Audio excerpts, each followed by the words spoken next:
So we're thinking once again about armor, the armor of God. And I did think about beginning today with doing a game of charades. But actually, I'm really not very good. And you'd probably know that I was trying to say the breastplate of righteousness anyway. So I decided it would fail. So I want to talk a bit more about the armor, and the reason is because as I read different commentaries on the armor of God, it seems to me that the commentators actually all agree, for once. They all seem to agree that the specific items on the armor of God are not worth getting too worried about. Does that make sense? So it's not that we're to spend hours and days dissecting what the breastplate of righteousness is, but as a general concept, we need to have the armor of God. So I'm going to talk about trains because I haven't talked about trains for a while. Is that okay, boys? Great. I'm going to talk about trains because I've never worked for a ferry company. Okay, so it's all right. My oldest. In the railway station, there were days when we would have trains running on time. And there were other days when the trains would be absolute chaos. And so the company I worked for, which was called Virgin Trains, you may know something about them. Their color is, who knows what their color is? The color is red.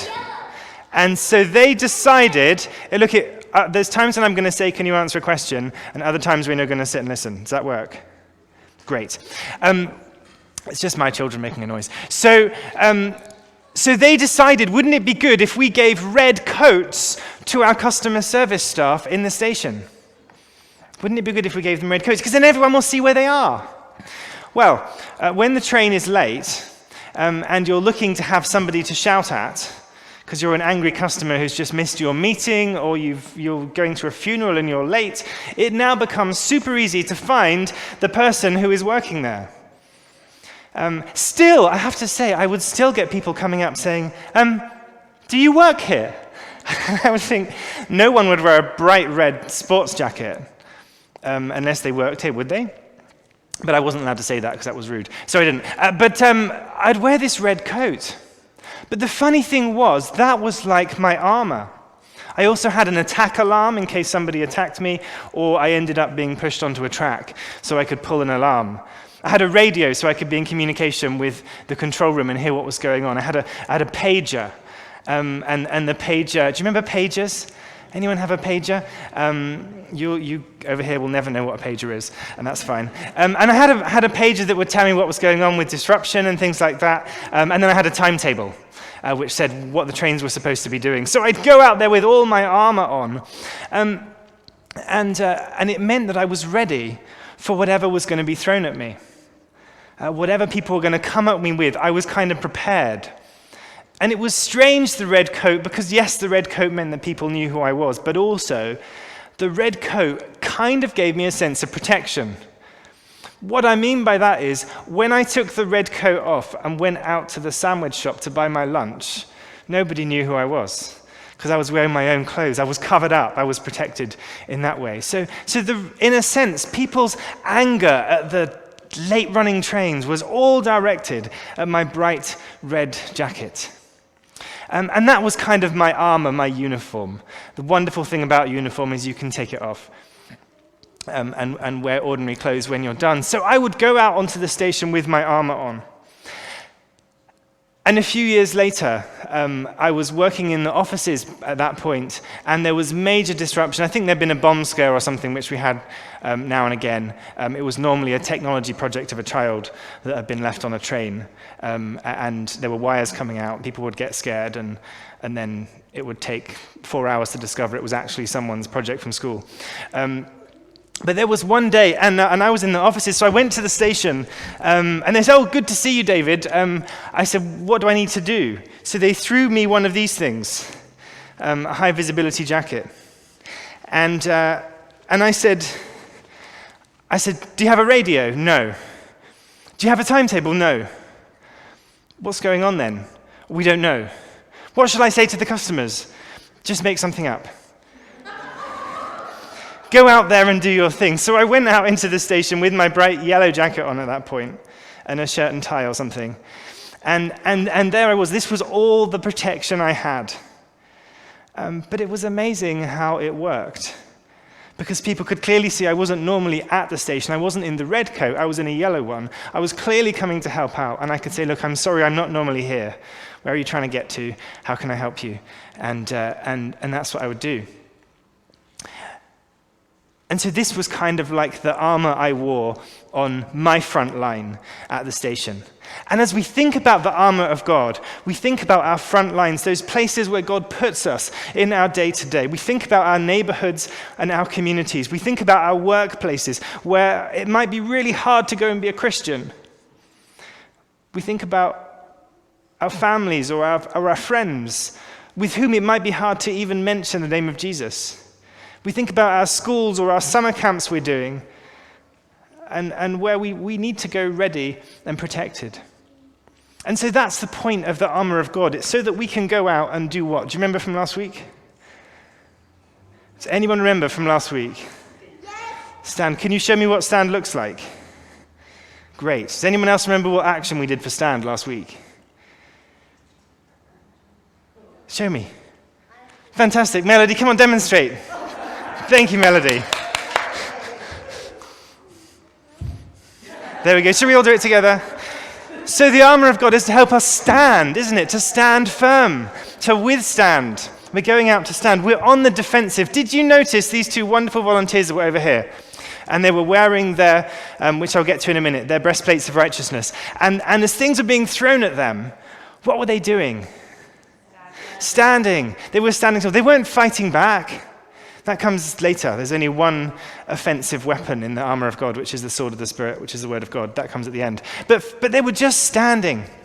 And the reality is, when we step out into the world as Christians, sometimes it feels like all we can do is just stand. We just stand. So what about the breastplate of righteousness? Where does the breastplate go? Up here. What's under the breastplate?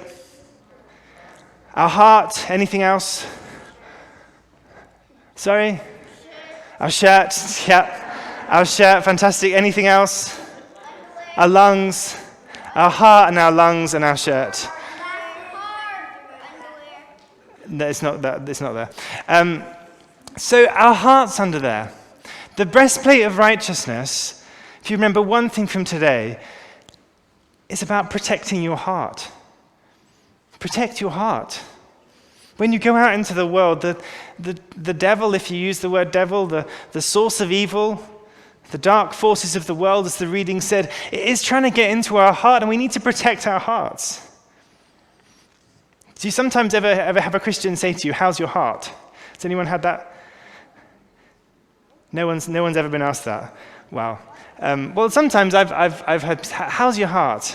Now, some people have heart issues in a physiological way, but it's a bit like someone in my old church who would occasionally just come to me and say, look me in the eye and say, "Where are you with Jesus?" And I was like, "Ooh, it's not typical that congregation members ask the member of clergy, 'Where are you with Jesus?' How's your walk with the Lord?" or something like that. But I wish you all did. I know everyone's going to do it now as we leave. You're going to all say to me, "How are you with Jesus?" So don't do it today. But how are you with Jesus? How's your heart? Where are you with God? Because the breastplate of righteousness is about protecting your heart. It's about protecting your heart. Why? Because as we go into the world, our heart and our mind in this sense are linked. The forces of evil are trying to permeate. They're trying to get in. And we're told by Paul, put on the armor of God. Why? So that we may stand, so that we may be protected as we go into the world. To protect our heart. What is righteousness? Who can define righteousness for me? No one. Interesting. Being right with God. I don't like the word righteousness. Does anyone else have a problem with the word righteousness? I just think it sounds like a really churchy word. We always talk about righteousness. And I like songs, as you may know. There's a song by a guy called Graham Kendrick Graham Kendrick, if you don't know him, he wrote songs like Shine, Jesus, Shine, which have been sung so much they should be banned, in my opinion.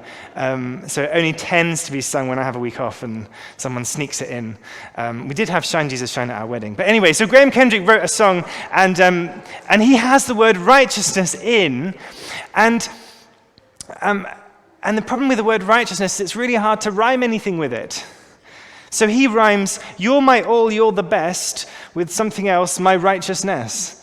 And best and righteousness, it doesn't really rhyme, so I think that's why I have a problem with the word righteousness. It just sounds really long and churchy, righteousness, but basically it means being right with God.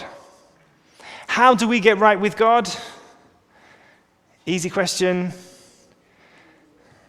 If in doubt, the answer is Jesus.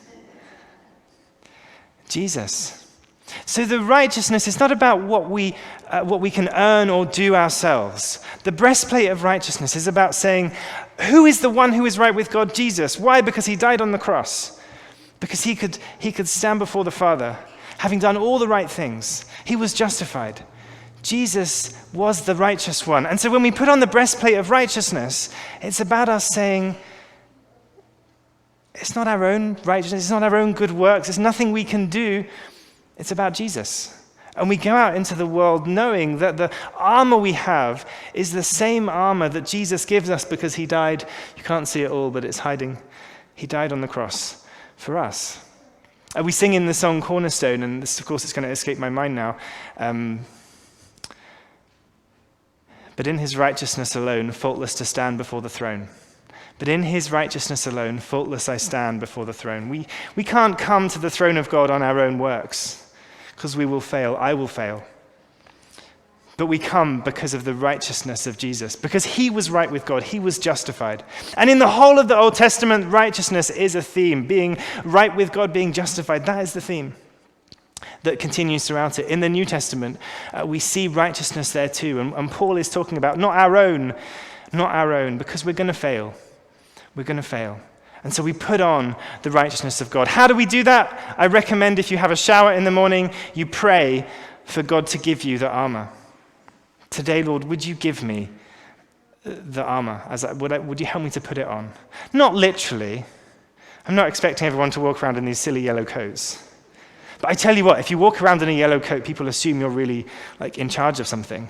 I wear it riding my bicycle sometimes, and then I show up somewhere and people assume I'm official.